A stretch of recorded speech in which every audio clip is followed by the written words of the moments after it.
بسم اللہ الرحمن الرحیم۔ حدیث مبارکہ۔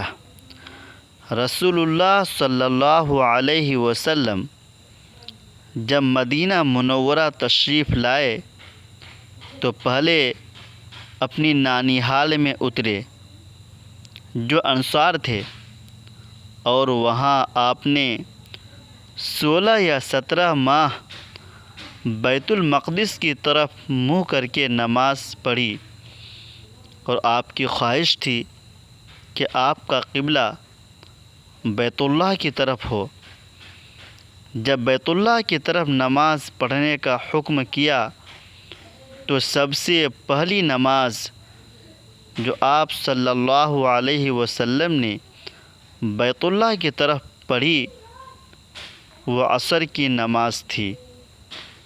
وہاں آپ صلی اللہ علیہ وسلم کے ساتھ لوگوں نے بھی نماز پڑھی۔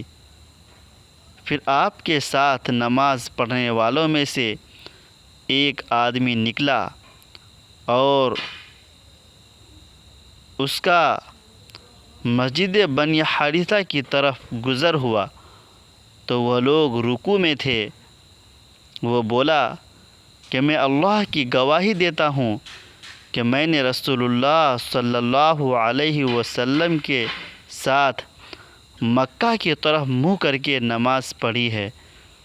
یہ سن کر وہ لوگ اسی حالت میں بیت اللہ کی طرف گھوم گئے، اور جب رسول اللہ صلی اللہ علیہ وسلم بیت المقدس کی طرف منہ کر کے نماز پڑھا کرتے تھے، یہود اور عیسائی خوش ہوئے تھے، مگر جب آپ صلی اللہ علیہ وسلم نے بیت اللہ کی طرف منہ پھیر لیا تو انہیں یہ امر ناگوار ہوا۔